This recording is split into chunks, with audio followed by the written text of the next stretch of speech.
¿Cuál? Hechos de los Apóstoles, capítulo 2, versículos del 1 al 4. Está acá en el televisor. La venida del Espíritu Santo. Después, Cristian, ¿me sale la Biblia? Hechos, siempre con el capítulo 2, ¿no? Del 5 al 13. ¿Quién más tiene la Biblia? ¿Vos tenés? Sí. Bien. Hechos 2, del 14 al 21. ¿De cuál? 14 a 21. 14 al 21.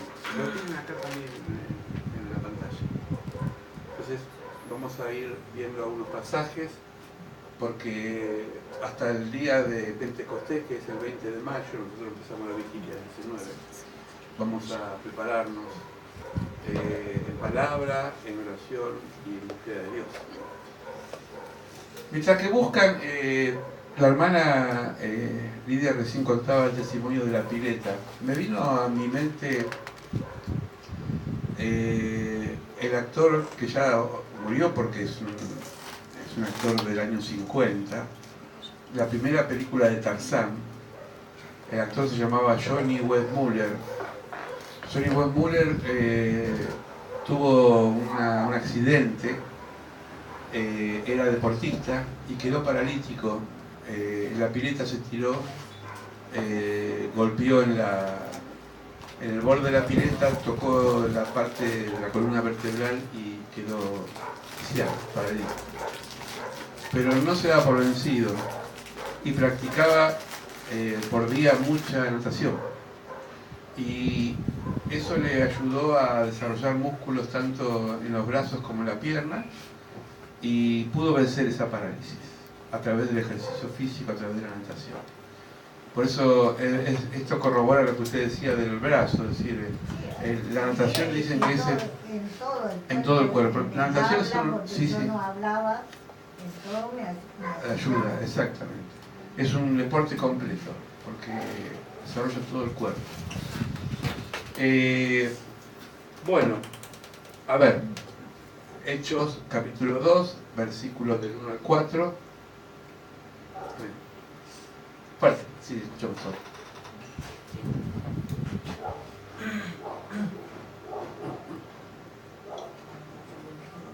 Cuando llegó el día de Pentecostés, estaban todos unánimes juntos, y de repente vino del cielo un estruendo como de un viento recio que soplaba, el cual llenó toda la casa donde estaban sentados.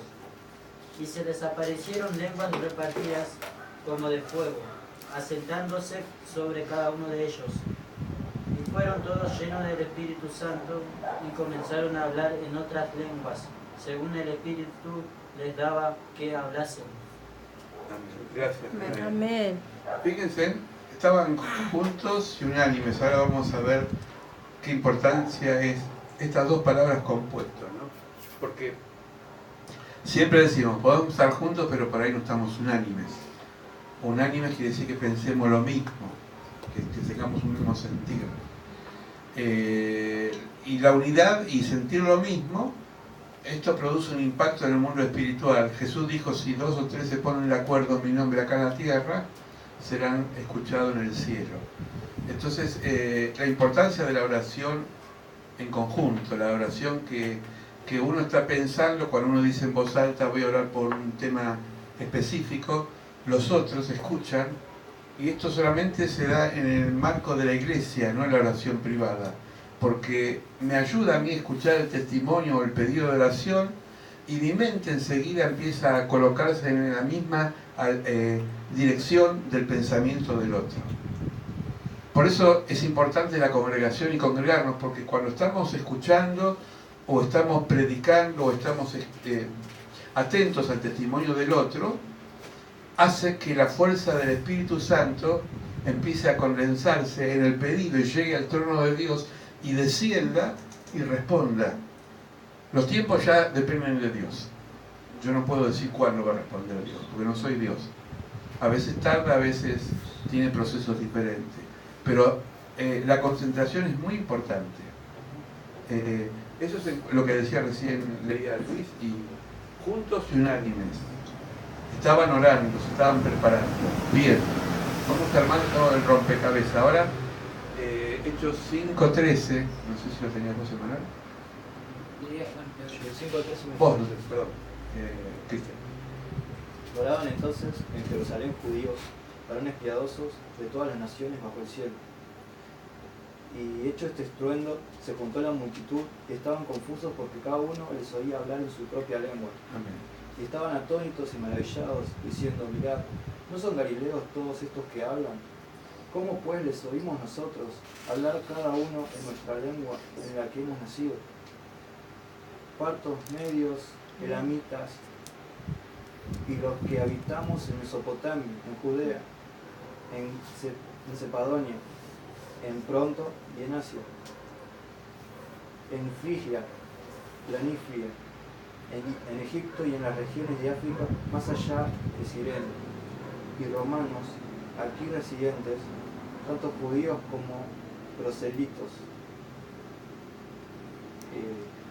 cretenses y árabes, les oímos hablar en nuestras lenguas las maravillas de Dios. Y estando todos atónitos y perplejos, diciendo unos a otros, ¿qué quiere decir esto? Mas otros burlándose decían, están llenos de mosto. Fíjense, vamos a ir desarrollando más adelante este pasaje que leía Cristian, pero en el Génesis capítulo 11 habla de la Biblia de la Torre de Babel, donde la humanidad quiso construir una torre en Babilonia, de ahí viene la palabra Babel, y Dios los confundió y de ahí nació la confusión y lo que hoy se llama la diversidad de idiomas.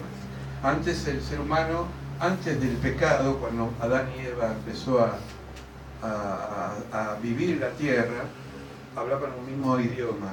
Sus hijos, su descendiente, aún en el pecado, es decir, una vez que Dios los saca del paraíso, sin embargo, tenían una misma comunicación. Pero en Génesis 11 aparece un hecho que marca la humanidad y es la confusión de lenguas.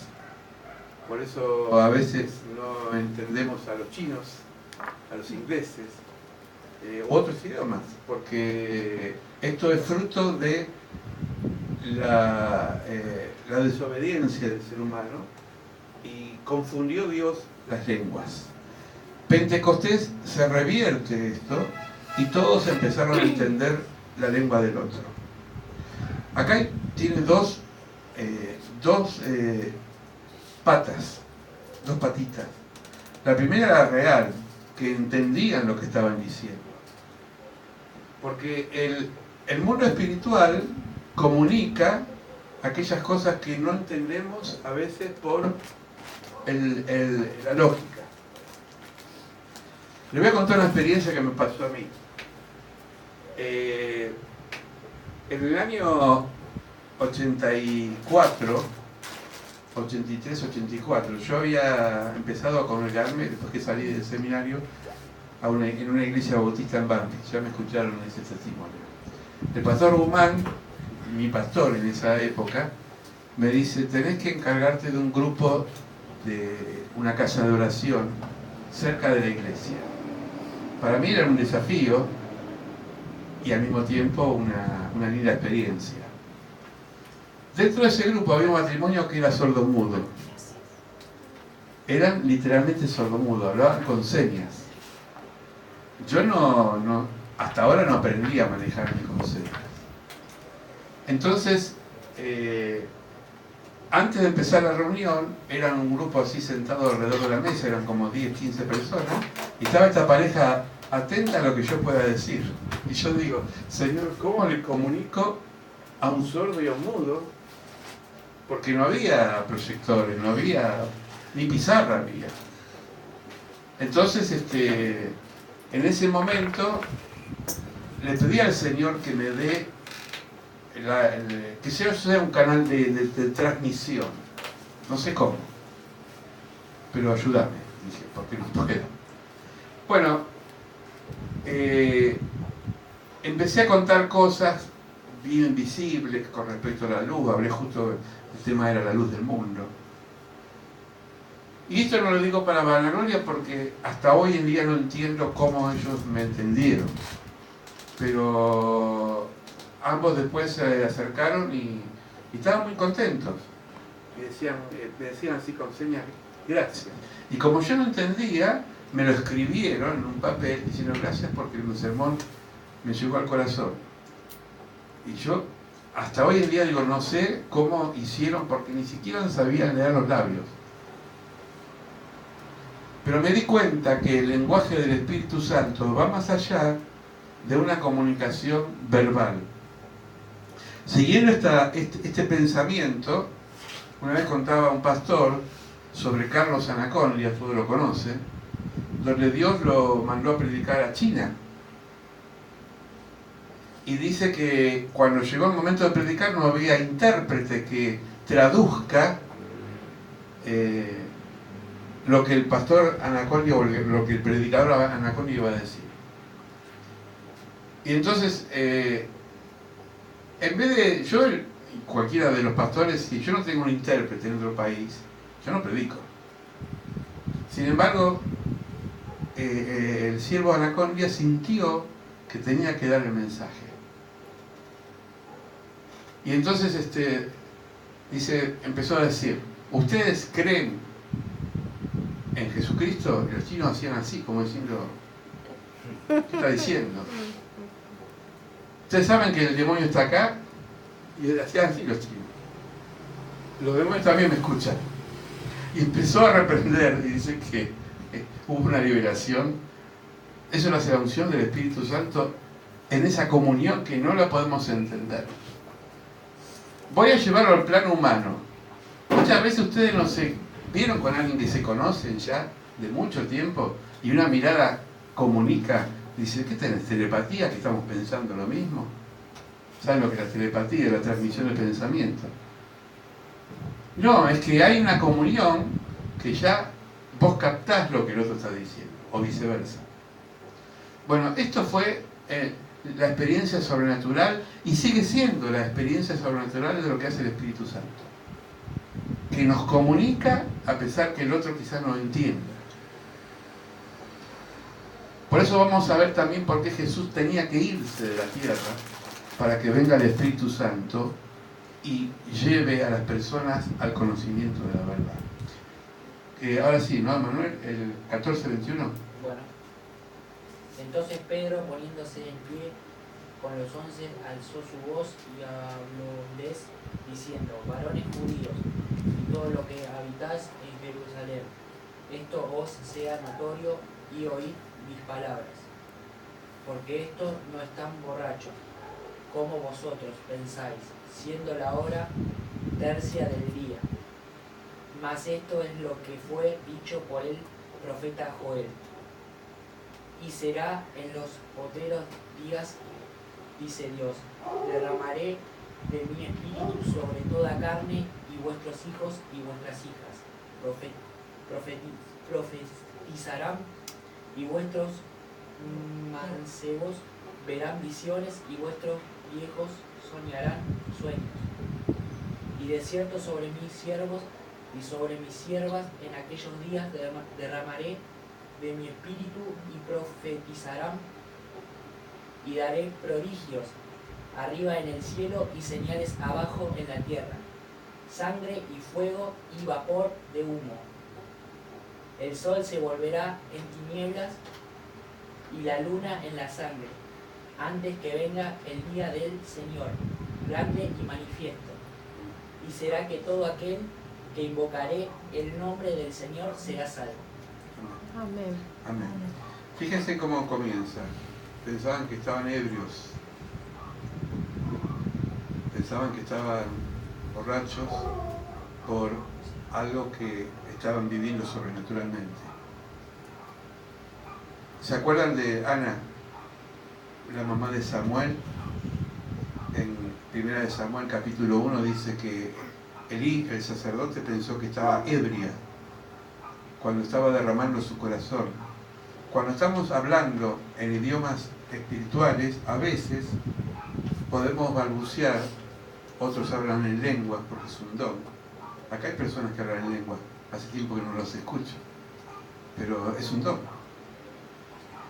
Saben que todo don hay que desarrollarlo, si no se apaga, se opaca, se va apagando. ¿Por qué? Porque el Espíritu Santo produce en nosotros gemidos indecibles, es decir, que no se pueden descifrar. Pablo dice, esto merece otro estudio bíblico, pero quiero acotarlo. Pablo dice que si hay una persona que es inconversa y va a la congregación, mejor dominen la lengua, no hablen, para no pensar que están locos. Pero ahora somos todos creyentes. Y sería lindo que esa noche de Pentecostés suelte el Señor su Espíritu y algunos se animen a hablar en lengua, otros interpreten, porque el Espíritu es en mí. Entonces, de vuelta a dos patitas. Primero hablaban en lenguas angelicales, pero también hablaban un lenguaje entendible para los que no entendían.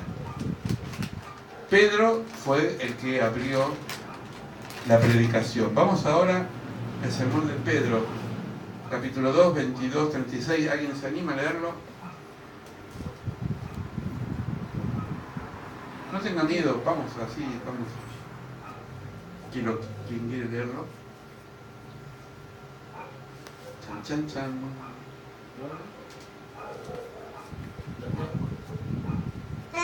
Hechos 2, 22, 36. Varones israelitas, oíd estas palabras. Jesús Nazareno, varón aprobado por Dios entre vosotros con las maravillas, prodigios y señales que Dios hizo entre vosotros por medio de él, como vosotros mismos sabéis.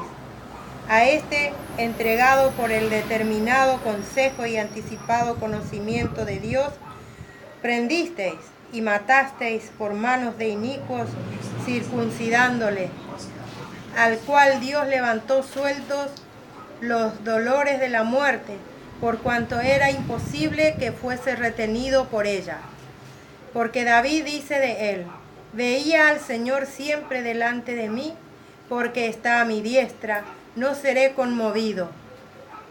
Por lo cual mi corazón se alegró y se gozó mi lengua, y aún mi carne descansará en esperanza, porque no dejarás mi alma en el Hades, ni permitirás que tu santo vea corrupción. Me hiciste conocer los caminos de la vida, me llenarás de gozo con tu presencia. Varones hermanos, se os puede decir libremente del patriarca David, que murió y fue sepultado, y su sepulcro está con nosotros hasta el día de hoy. Amén, amén.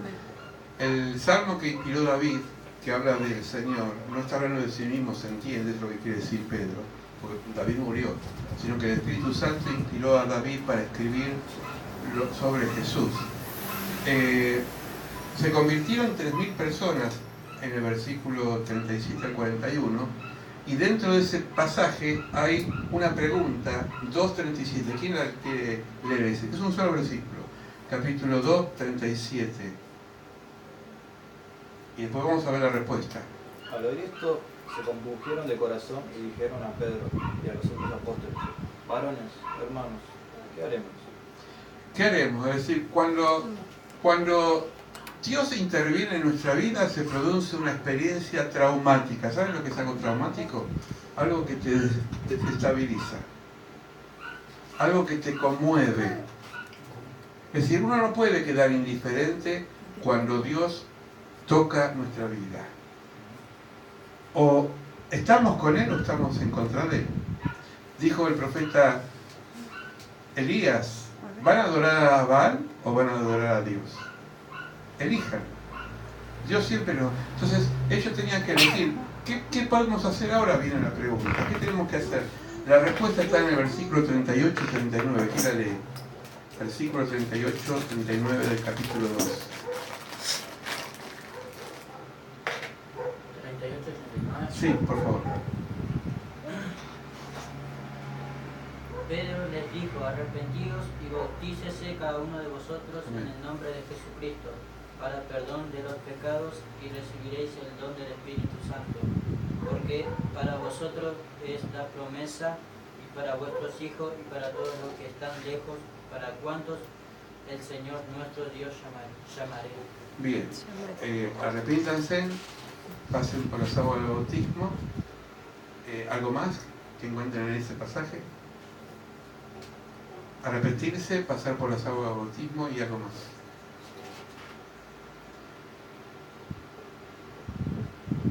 Todos estamos bautizados acá, ¿no?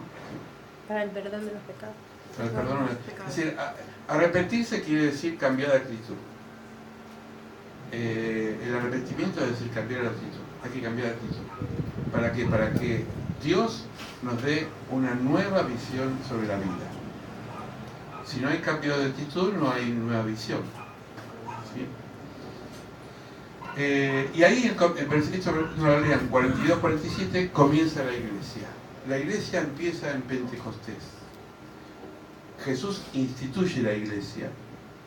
Dijo sobre los apóstoles, sobre esta piedra, sobre Jesús edificaré mi iglesia, pero la iglesia empieza a moverse en Pentecostés. Empieza a manifestarse. Comienzo de la iglesia. Versículo 42, no lo busquen, pero fíjense en qué interesante lo que está subrayado. Dice que perseveraban en la doctrina de los apóstoles. ¿En qué perseveraban? En la doctrina de los apóstoles. Es decir, ¿se acuerdan que el jueves los que estuvieron hablando de los apóstoles, que los apóstoles están en la Biblia? Ahí terminan los apóstoles. No hubo más apóstoles, aunque ahora salieron muchos apóstoles.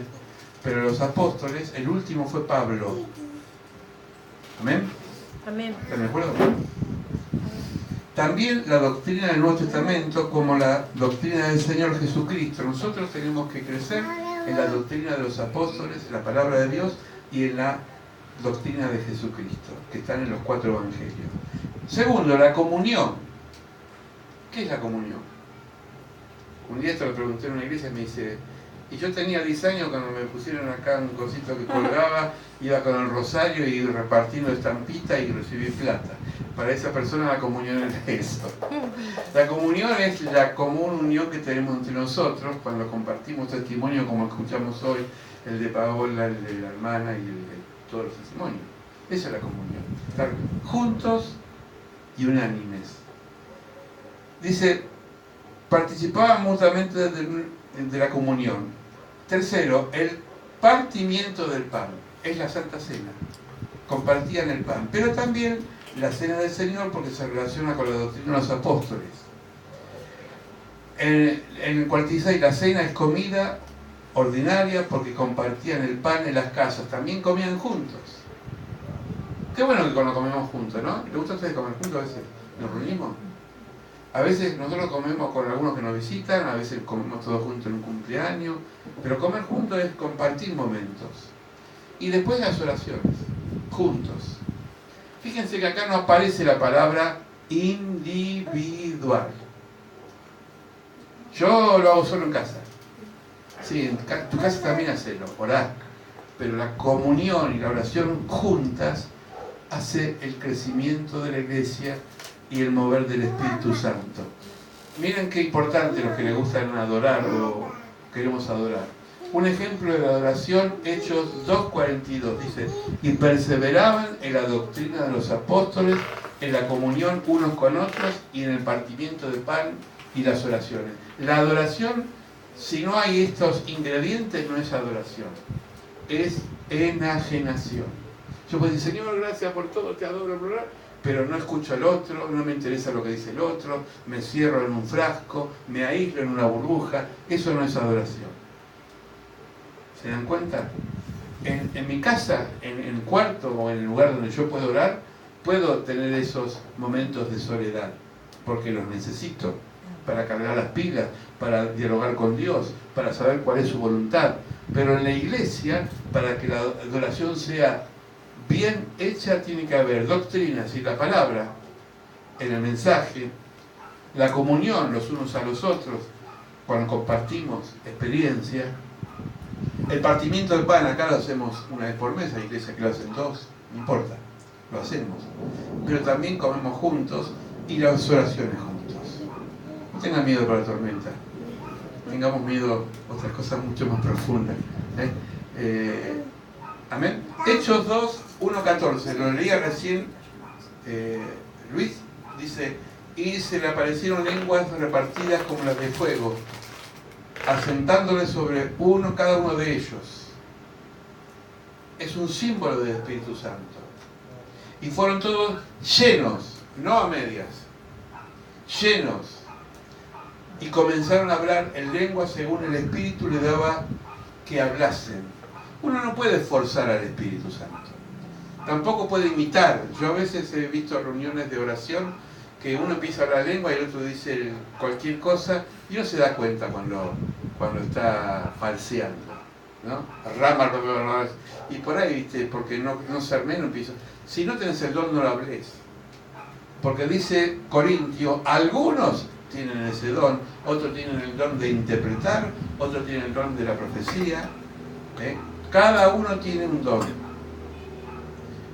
Una vez decía Luis Palau a un predicador, yo podré tener el Espíritu Santo después que había predicado a 100.000 personas y se habían convertido más de 10.000.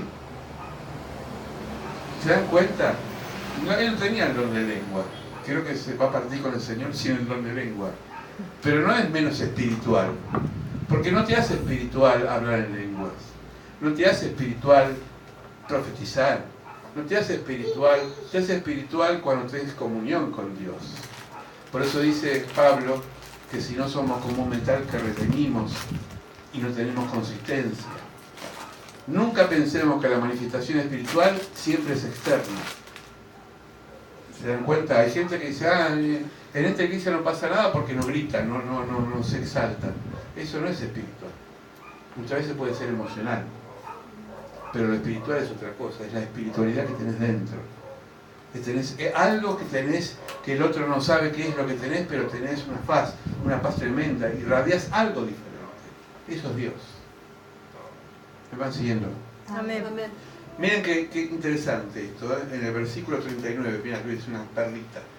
En efecto, la promesa para ustedes y para nosotros, para sus hijos y para los extranjeros, es decir, todos aquellos que el Señor, nuestro Dios, quiere llamar. Dios ya no hace un círculo interno como hacía antes para el pueblo de Israel, sino que para todos, nacionales o extranjeros, hijos, nietos, el Espíritu Santo es para todos, un don para todos. Y todos los podemos recibir. Y todos necesitamos estar llenos del Espíritu Santo. Hechos 6:8 se leyó. Un estruendo, como el de recién, ¿vieron? Un estruendo, pero no era así, algo que estaba sacudiendo. Se juntó la multitud, porque ese estruendo trajo... ¿Se imaginan si acá explota el Espíritu Santo de una forma el 19 de mayo? Van a venir vecinos y dicen, ¿qué pasó en la casa de los Belicios? Explotó la garrafa. Un día en una iglesia, esto también me pasó a mí, yo cuento lo que me pasó. Iba caminando por la calle Maipú en Banfield, y la iglesia que yo me congregaba no practicaba mucho estas cosas del Espíritu Santo, pero igual aprendí mucho. Y yo quería estar lleno del Espíritu Santo. Y paso por una casa, ahí en Banfield, una casa común, así como esta, que se había reunido un grupito, y yo sentí como que habían tirado, ¿vieron esos cohetes de Navidad que le dicen rompeporzones? ¡Blum! Una cosa. Digo, uy, ¿qué pasó acá?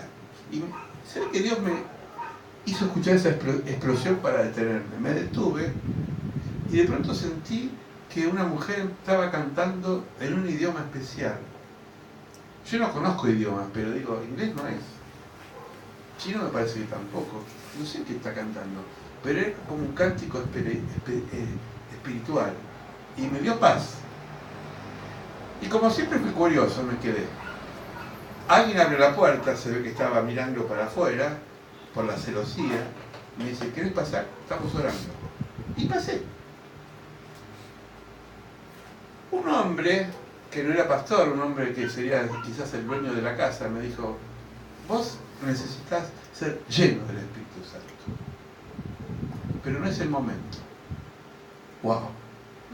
Salí mal, porque yo quería ser en ese momento lleno del Espíritu Santo. Cuando me iba me dice, mirá, orá, buscá, ayuná y esperá. Orá, buscar, ayunar y esperar. No te impacientes. Lo tomé al pie de la letra, empecé a orar, empecé a ayunar, empecé a esperar el momento. A los 6 meses, una amiga me dice, vamos a una iglesia que yo me congrego, que está la pastora Noemí, que ella va a orar para que vos recibas el Espíritu Santo. 6 meses de espera. Fui a esa iglesia en Pompeya, mire, de Banfield a Pompeya. Yo tenía tanta necesidad de recibir el Espíritu Santo, quería estar lleno de Dios, que me fui hasta Pompeya en colectivo. Llegué a ese lugar, un galpón grande de esos tipos talleres. La reunión se había empezado y siento que alguien me empuja de atrás. Y me mandó para adelante. Y ella oró por mí. Y yo empecé a hablar en lenguas. Yo lo conté acá. Subí al colectivo y pedía el boleto en lenguas. Y no podía parar, parecía un borracho. Y ahí me di cuenta de lo que era el efecto espiritual. Fueron los peores momentos del comercio que yo estaba a cargo en ese momento en la calle Chile, 2026 en Congreso, porque vino una hiperinflación, que la inflación de ahora es un porotito. Aumentaban los precios cada hora, no cada día. Sin embargo, tenía tanta fe, tanto poder en el Espíritu Santo que me reía de todo y decía que vengan a las inflaciones, yo tengo acá al Señor. Y el negocio se vació. No tenía forma de reponer la mercadería, no podía comprar la lavandina, no podía comprar el chocolate, no podía comprar nada, me estaba literalmente fundiendo, pero yo estaba lleno del Espíritu Santo. Entonces que bueno, tenemos el espacio, todavía tengo 2 meses pago de alquiler, vamos a hacer una iglesia. Y ahí creamos con otro hermano en la fe un grupo que se llamaba REMA. Reencuentro de Hermanos Evangélicos Movidos a Ayudar, una sigla. Yo había pintado en un cuadro una paloma con los dones del Espíritu Santo, REMA la había puesta. REMA es la revelación que viene de Dios. Y empezaron a venir chicos del frente, que eran 2 pensiones de gente muy pobre, en pleno congreso. Y vamos a darle la leche. ¿De qué vamos a darle la leche? Si no había leche. Entonces vino el pastor Guzmán con su Falcon, en esa época tenía un Falcon, y en el baúl sacó un saco así de 50 kilos de leche en polvo. Molico, la mejor leche. Estoy haciendo marca, ¿no? Pero bueno, una leche que vos la ponés en el agua y se disuelve como nada, no se apelmaza. Bueno, falta el pan, tenemos los líquidos. Las panaderías empezaron a traer pan. De pronto se convirtió eso en una merienda diaria, donde cantábamos canciones y se predicaba la palabra. ¿Quién lo hizo? Dios. Solo porque un pirucho, yo que les habla, quería ser lleno del Espíritu Santo. El tema es preguntarnos, ¿queremos ser llenos del Espíritu Santo? ¿Queremos tener una vida diferente? Eso Dios no lo va a hacer si vos no te preparás de corazón. Si no orás. El 19 puede que pase mucho o puede que no pase nada, pero eso depende de cada uno de nosotros. Amén. Es un desafío para la iglesia. ¿Amén? Amén. Amén. ¿Por qué necesitamos el Espíritu Santo? Y acá los de arriba no se ofendan, pero esto vino así, yo no lo hice, tiene los colores de boca. Pero es un diagrama para mí clarísimo. Hechos 1:14, creyentes perseveraban unidos, orando y rogando. Hay una diferencia entre orar y rogar. Entiéndame. Yo puedo orar, Señor, dame fuerza, dame sanidad. Y otra cosa es rogar. Cuando uno está rogando, se entrega a Dios, porque está desarmado. Si a vos te viene un ladrón o alguien y te apunta a la cabeza, tenés 2 caminos, por ahí 3. Salir corriendo no creo, porque por ahí te matan. Si lo enfrentás y decís, mira, guardá ese revólver porque vos no sé quién, te puede matar también. Pero si vos por ahí rogás, la persona se compadece y cambia de actitud. Estoy hablando de alguien malo. Dios, cuando ve un corazón que ruega, se compadece y da todo lo que estamos pidiéndole. Por eso es muy diferente orar que rogar. Ana, recién la mencioné, estaba rogándole a Dios que le dé un hijo. No estaba diciendo, Señor, si podés dar un hijo. No, estaba llorando, estaba derramando su alma, estaba quebrada. ¿Qué madre no llora por sus hijos cuando sus hijos están en apuros? ¿Me van siguiendo? Amén. El Espíritu Santo convence ¿de qué? De pecado, se leía recién. Toca nuestras áreas cognitivas, capítulo 2, 22, 36. ¿Qué es el cognitivo? El conocimiento. Te cambia el conocimiento, te da una visión diferente. Toca tu área voluntiva o de voluntad, te cambia la voluntad. A veces no tenés fuerza vos, pero el Espíritu Santo te impulsa a hacer cosas que están dentro tuyas, muertas, y te las reaviva. Te cambia las emociones. Por eso, ¿por qué hay parejas que se reconcilian cuando están mal y buscan de Dios? Porque el Espíritu Santo empieza a cambiarle las emociones. Porque dice que el amor cubre todas las faltas. ¿Por qué los enojos de las parejas, por ejemplo? Porque muchas veces se echan tierra uno al otro, se echan cargas uno al otro, ¿y saben por qué? Porque en el fondo cada uno está encerrado en sí mismo. Y desapareció el amor, pero cuando viene el amor de Dios, empieza uno a olvidarse de lo que el otro quizás le hizo. Pasa con las relaciones padre-hijo, las relaciones de trabajo. Dios empieza a reconciliar lo que nosotros no queremos conciliar, porque nosotros somos egoístas y no queremos dar brazo a torcer a nuestro orgullo. Pero el amor cubre toda la falta, y es el amor de Dios. Amén. Entonces, sin Espíritu Santo no puede haber matrimonio, no puede haber familia, no puede haber relaciones padre-hijo, relaciones laborales. Sin Espíritu Santo estamos muertos en vida.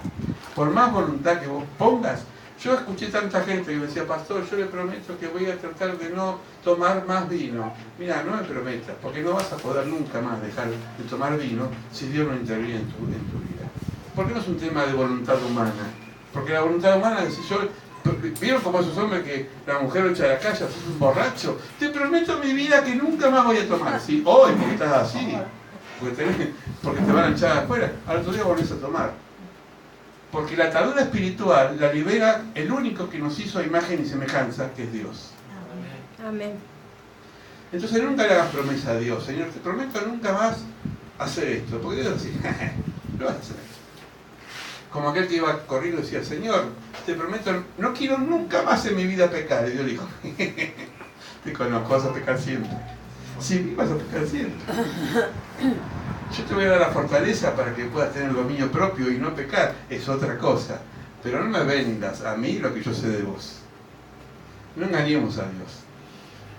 Entonces la voluntad no cambia si el Espíritu Santo no está. Las emociones no cambian si el Espíritu Santo no está. ¿Saben por qué hay tanta violencia? ¿Por qué hay tantos locos que matan a un colectivero? Porque no hay Dios en esa vida. Simplemente. Los psicólogos podrán analizarlo socialmente, que es un medio ambiente que lo llevó y lo empujó. Puede ser, pero yo conocí gente que estuvieron en medio ambiente violentos y fueron tocados por Dios y cambiaron no solamente su vida, sino el medio ambiente. Porque nosotros somos agentes transformadores, hermano. No somos influenciados por el ambiente, nosotros convertimos al ambiente. Amén. Dice el profeta que no se conviertan a vos convertiros a ellos. Amén. Soy débil, y sí somos débiles. Para eso estamos en la iglesia. Si no está el pastor o la pastora, entre ustedes, che, ayúdame en la oración. Yo, ¿sabes las veces que busqué de un hermano, no del pastor, porque el pastor por ahí estaba ocupado, no lo encontraba? Ora por mí, vamos a orar, ¿qué te pasa? Y te cuento. Y a veces entre amigos son confidenciales. Y estamos mal, estamos débiles, estamos sin fuerza, necesitamos del otro. Y entonces se produce esa unión en el Espíritu, y el Espíritu Santo está ahí, y Dios empieza a operar. Dios puede hacerlo solo en ocasiones cuando nos usa para su voluntad. Pero Dios no usa vasos sucios. Pablo dice, en una casa hay vasos de oro, vasos de plata, vasos de barro. Cada uno tiene una naturaleza diferente. Yo creo que soy de barro. No soy ni de oro ni de plata.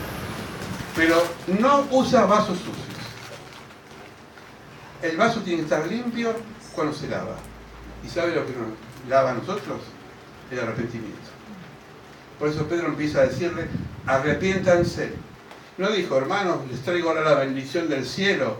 Y ahora, si ustedes están todos abiertos al Señor, va a descender el Espíritu Santo. ¡Minga! No dijo eso. Dijo, arrepiéntanse. Si no lavan sus vasos, el Espíritu Santo no va a descender. Por eso todos los días tenemos que ir a los pies de Jesús y decir, perdónanos, Señor. Borra mi falta, purifícame. Todos los días. Todos los días. De acá tenemos un tiempo para ir limpiando todo lo que hay adentro y decirle, Señor, yo quiero recibir el Espíritu Santo. No quiero que sea una noche más, quiero que sea la noche que marque mi vida. Así como uno espera algo de...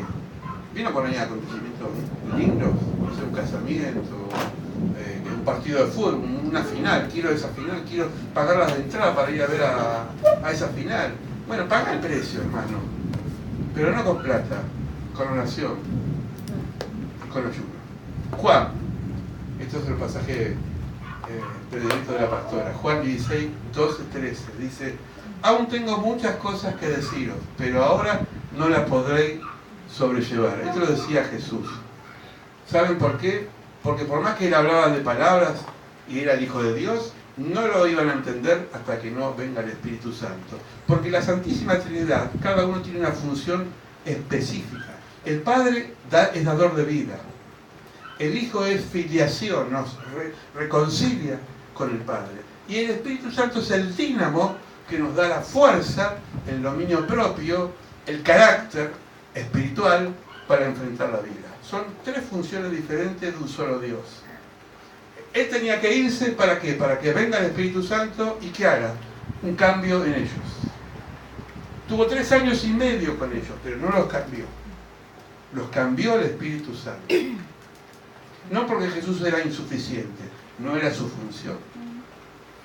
Segundo, versículo 13, pero cuando venga el Espíritu Santo de verdad, Él os guiará a toda verdad. Ni Buda, ni ningún profeta de esta tierra te va a guiar, solamente el Espíritu Santo. Ni la carta astral. Yo escuchaba a un creyente me decía, me hice una carta astral. Me parece que hay algo incongruente. Quiero ver lo que me dicen los astros. Los astros no dicen nada. ¿Tienen influencia los astros sobre la Tierra? Físicamente sí. La Luna cuando está creciendo tiene una energía más fuerte y hace crecer las plantas. Pero eso no es magia, eso es una ley de la gravedad. Nada más. Pero porque Marte se acerca ahora a fin de mes no me va a hacer a mí más, ¿no? Hay gente que no la va a hacer. El Espíritu Santo guiará toda verdad con su propia cuenta, sino que hablará todo lo que oyere y os hará saber todas las cosas que habrán de venir. El Espíritu Santo nos da ¿qué? Discernimiento para el futuro. Creo que a veces nosotros tenemos una intuición. Recién también lo decías vos en tu testimonio. Vio 2 personas, olfateó que no tenían, pero no solamente por la apariencia, ¿no? Porque no hay que juzgar por la apariencia, pero vos te das cuenta cuando hay alguien que tiene algo que no es de Dios, porque el Espíritu Santo te revela, y las mujeres, gracias a Dios, tienen un sentido que nosotros carecemos, un olfato. Lo sé porque ahora no está de pastora, pero si lo sentía acá al lado. Pero tiene un olfato que dice, por acá, cuidado por acá. Y porque es así. Es así. El Espíritu Santo te da visión aún en el futuro. Se puede terminando. Hechos 2, 5, 6. Moraban entonces en Jerusalén judíos, varones piadosos de todas las naciones bajo el cielo. Y hecho este estruendo, se juntó la multitud y estaban confusos porque cada uno podía hablar en su lengua. Fíjense, la claridad nos confundió. ¿Saben por qué se confundieron? Porque no entienden a Dios. Es como aquel que pide a Dios un milagro, pues dice, pero ¿es cierto? Señor, te pido que me sanes. Y uno se mira y me sale Dios, ¿será? ¿O será casualidad? Es decir, cuando no entendemos el obrar de Dios, lo que hace en nosotros, ¿saben qué? Es confundirnos. Pero cuando entendemos, sabemos que Dios pasó por nuestras vidas. Amén. No se distraigan. Sabemos que Dios pasó por nuestras vidas. Y termino con esto. No dejaban de reunirse en el templo ni un solo día. Y a veces no queremos venir 2 veces a la semana. Todos los días se reunían. Todos los días se reunían. Tenían tanta sed de Dios que no cesaban de reunirse. De casa en casa partían el pan. Se reunían, che, hermano fulano, vamos a tu casa con un poquito a tomarnos mate y a ser bendecidos. Comían alegremente y con generosidad. Qué feo, ¿no? Cuando se come con cara larga. Tiene que uno, vos estás comiendo y tiene una cara de amargado. Y dices, ¿para qué vine acá? Estoy mejor en un velorio que acá. La comida es felicidad, ¿no? Así, un buen asadito, pero también puede ser un mate cocido con un pan, no importa. Pero con onda, con Dios, con alegría, si le dobla la panza.